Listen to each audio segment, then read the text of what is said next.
उनके मानक अपचयन विभवों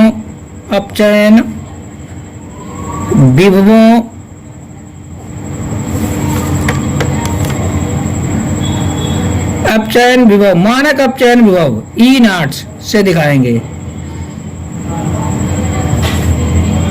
के बढ़ते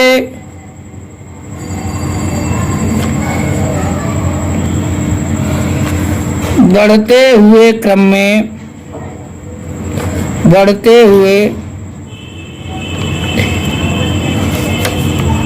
क्रम में रखा जाता है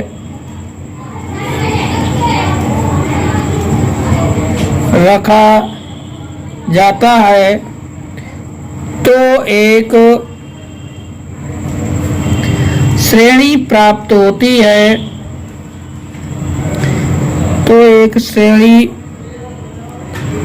प्राप्त होती है जिसे विद्युत रासायनिक श्रेणी या वैद्युत रासायनिक श्रेणी एक ही बात है। विद्युत रासायनिक श्रेणी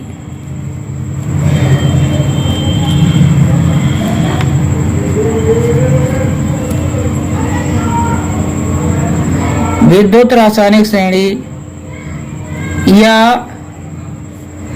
सक्रियता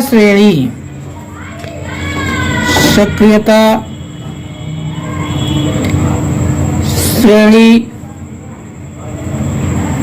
कहते हैं।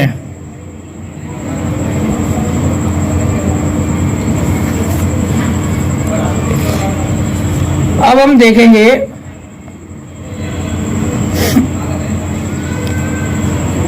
अपचयन अभिक्रिया, इधर लिख देते हैं। अपचयन अभिक्रिया लिखेंगे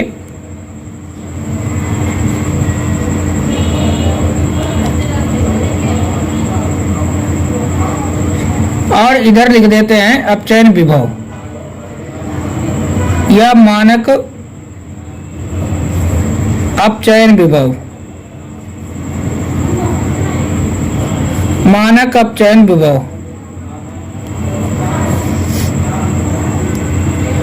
या इसी को लिख सकते हैं मानक इलेक्ट्रोड विभव भी इसे कह सकते हैं। इलेक्ट्रोड विभव ई नॉट से दिखाते हैं। सबसे कम जो है अपचयन विभव किसका होता है? लिथियम का होता है। तो लिथियम को यहाँ दिखाएंगे, ये लिथियम प्लस है और एक इलेक्ट्रॉन को ग्रहण कर रहा है, तो यहाँ पे लिथियम बन रहा है, न्यूट्रल हो रहा है। इसका अपचयन विभव होता है -3.04 वोल्ट। इसके बाद अगर पोटेशियम, यानी कि यहाँ पे के को हमने दिखाया है, यही क्रम दिया हुआ है, तो यहाँ पे पोटेशियम न्यूट्रल हो रहा है और इसका 2.92 वोल्ट होता है। इसके बाद बीच में जो हाइड्रोजन है, तो ये हाइड्रोजन 2 इलेक्ट्रॉन को खा करके न्यूट्रल हो रहा है, तो इसका होता है 0.00 वोल्ट। इसका हमें ध्यान रखना है। और सबसे नीचे जो है वो है फ्लोरीन का, F2 का, तो ये 2 इलेक्ट्रॉन को खा करके क्या करता है, 2F ये न्यूट्रल कर लेता है, बनाता है। तो इसका रहता है +2.87, यानी कि सबसे कम जो है वो किसका रहता है, लिथियम का, और सबसे ज़्यादा जो है वो फ्लोरीन का रहता है। विद्युत रासायनिक श्रेणी में देखेंगे सबसे ज़्यादा तो फ्लोरीन का रहता है और सबसे कम किसका रहता है, अपचयन मानक अपचयन विभव लिथियम का होता है। तो ये बीच में हमें तत्वों को अपचयन विभव या इसका क्रम याद करने की जरूरत नहीं है, ठीक है। क्योंकि हमें सभी के अपचयन विभव अब जो भी सवाल आते हैं तो उसमें दिए जाते हैं, तो जो सवाल दिए जाएंगे उसी के अनुसार उसमें हम कार्य कर लेते हैं।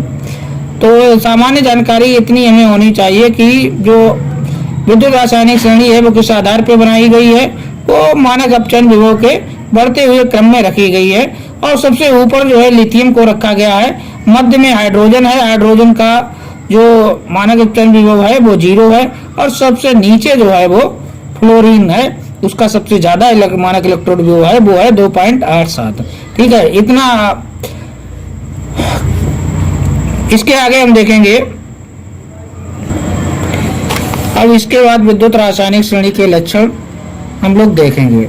देखिए, विद्युत रासायनिक श्रेणी को हमने समझ लिया है कि मानक इलेक्ट्रोड विभव के बढ़ते हुए क्रम में रखा गया है।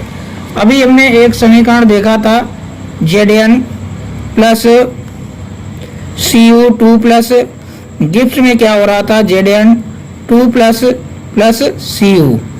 तो ये समीकरण हमने देखा था। हम यहाँ पे देख रहे थे ये Cu क्या कर रहा है, इसकी यहाँ पे ऑक्सीकरण अवस्था +2 है और यहाँ पे क्या है 0 है, तो ये +2 से क्या हो रहा था, 0 हो रहा था। यानी कि यहाँ पर इसका क्या हो रहा था, अपचयन हो रहा था। और अपचयन कब होता है, अपचयन कब होता है, अपचयन जब होता है जब कोई भी तत्व क्या करता है, इलेक्ट्रॉनों को ग्रहण करता है। ठीक है, तो इलेक्ट्रॉनों को ग्रहण करेंगे तभी अपचयन होगा। और विद्युत रासायनिक श्रेणी जो है वो नीचे जा रहे हैं हम। ठीक है, और किसके आधार पे बनाई गई है, अपचयन विभव के आधार पे बनाई गई है। तो हम ये कह सकते हैं कि अपचयन विभव जो है, विभव के अपचयन नीचे की तरफ जाने पे बढ़ रहा है, यानी कि इलेक्ट्रॉन वो जो ग्रहण करने की क्षमता है वो भी बढ़ रही है। या हम ये भी कह सकते हैं कि विद्युत रासायनिक श्रेणी में नीचे जाने पर अपचयित होने की क्षमता बढ़ रही है। ठीक है, यहाँ से ये बात हमने देख ली है, क्योंकि नीचे जाने पे क्या हो रहा है, अपचयन विभव बढ़ता है। सबसे ऊपर जो अपचयन विभव था वो कितना था, हमने देखा था अभी विद्युत रासायनिक श्रेणी में -3.05 था, हाइड्रोजन का 0.0 था और फ्लोरीन का कितना था, 2.87 था। तो ये प्लस में था, यहाँ से माइनस की गए थे प्लस की तरफ। तो ये मानक अपचयन विभव कह रहा था बढ़ रहा था। और अपचयन कब होता है, जब कोई तत्व इलेक्ट्रॉन को ग्रहण करता है। तो हम ये कह सकते हैं कि ऊपर से नीचे जाने पर इलेक्ट्रॉन को ग्रहण करने की क्षमता बढ़ रही है, या अपचयित होने की क्षमता भी बढ़ रही है। तो इसी बात को हम यहाँ पे नोट कर लेते हैं। नंबर 1 में, श्रेणी में ऊपर से नीचे जाने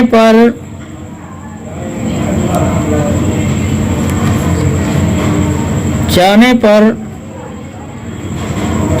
तत्वों की इलेक्ट्रॉन को ग्रहण करने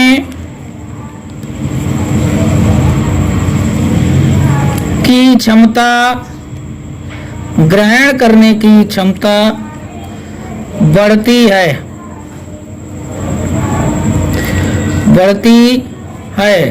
अर्थात अपचयित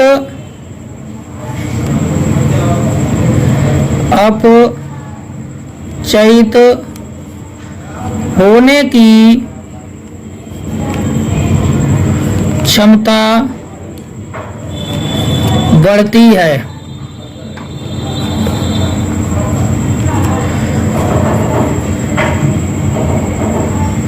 ठीक है, नंबर 2 पे अब हम बात करेंगे। ये तो इलेक्ट्रॉन को ग्रहण करने की बात की है, तो ये क्रम रहता है, समझ गए हम इस बात को। अगर हम इलेक्ट्रॉन को ग्रहण करने की बजाय हम ये कहें कि इलेक्ट्रॉन त्याग करने की बात करें, तो इसका उल्टा हो जाएगा। ठीक है, तो हम यहाँ पे लिखेंगे विद्युत रासायनिक श्रेणी में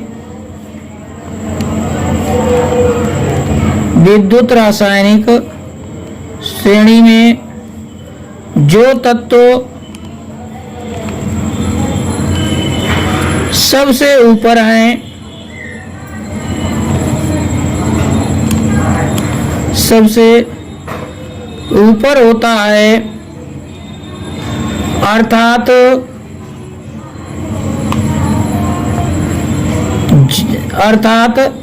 ई नाट यानी कि मानक अपचयन विभव सबसे कम होता है, सबसे कम होता है, उसकी इलेक्ट्रॉन त्यागने की क्षमता सबसे अधिक होती है, उसकी इलेक्ट्रॉन त्यागने की क्षमता,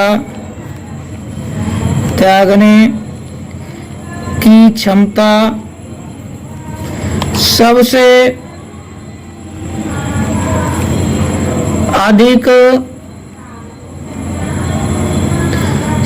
अधिक होती है।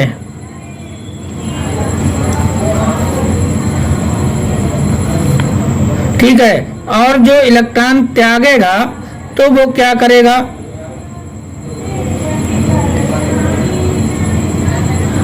इलेक्ट्रॉन त्यागने की क्षमता अधिक होती है,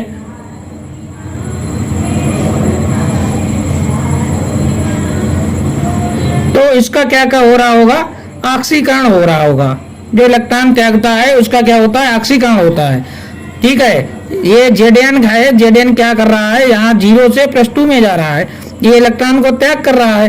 ठीक है, तो इसका ऑक्सीकरण हो रहा है, और इसका ऑक्सीकरण हो रहा है तो वो किसकी तरह यहाँ पे कार्य करेगा, अपचायक की तरह काम करेगा, अपचायक की तरह काम करेगा। मतलब ये है उसकी इलेक्ट्रॉन त्यागने की क्षमता सबसे अधिक होती है, तो क्या होगा, अतः वह सबसे अच्छा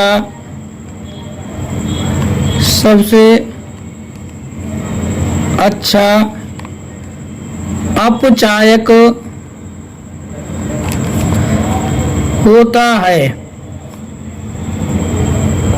ठीक है, तो सबसे ऊपर की बात कर रहे हैं। सबसे ऊपर हमने बताया विद्युत रासायनिक श्रेणी में कौन है, सबसे ऊपर। जैसे हम बात कर लेते हैं, सबसे ऊपर कौन है, लिथियम है। तो लिथियम क्या हो गया, ये सबसे प्रबलतम अपचायक हो गया, प्रबलतम अपचायक हो गया या नहीं हो गया। ठीक है, हो गया, क्योंकि देखिए विद्युत रासायनिक श्रेणी में सबसे ऊपर अर्थात सबसे इसका ई नाट सबसे कम है, तो इलेक्ट्रॉन त्यागने की क्षमता सबसे अधिक है। और जब इलेक्ट्रॉन त्यागने की क्षमता सबसे अधिक है तो वो किसका काम कर रहा है, ऑक्सीकरण का काम कर रहा है। और ऑक्सीकरण का काम जो करता है वह अपचायक कहलाता है। तो यानी कि अपचायक सबसे प्रबलतम कौन हो गया, लिथियम। ठीक है, तो विद्युत रासायनिक श्रेणी में ई नाट सबसे कम ऊपर हमने बात की है, सबसे कम ऊपर। इसी प्रकार से अगर हम बात करें सबसे नीचे क्या होता है, ज्यादा की बात होगी। तो सबसे ज्यादा विद्युत रासायनिक श्रेणी में जो तत्व सबसे नीचे होता है उसका ई नाट सबसे अधिक होता है। ठीक है, तो विद्युत रासायनिक श्रेणी में जो तत्व सबसे नीचे होता है अर्थात जिसका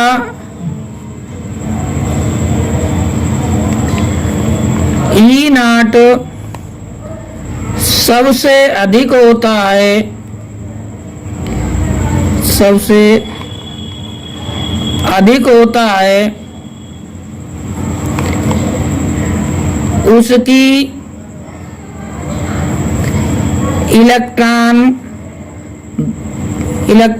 को लिख दिया जाए, इलेक्ट्रॉन तो ज्यादा सही रहेगा, ग्रहण करने की क्षमता, ग्रहण करने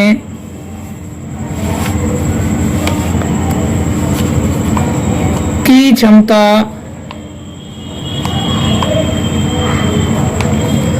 सबसे अधिक होती है, सबसे अधिक होती है। ठीक है, पहला पॉइंट अगर समझ गए तो सब पॉइंट समझ में आ जाएंगे, अगर पहला पॉइंट नहीं समझे तो कोई पॉइंट नहीं समझ में आएगा। अतएव है प्रबलतम, ठीक है, इलेक्ट्रॉन ग्रहण करने की क्षमता सबसे अधिक, यानी कि उसका हो रहा है अपचयन, और जिसका अपचयन होता है वो क्या काम करता है? प्रबलतम ऑक्सीकारक। प्रबलतम ऑक्सीकारक होता है।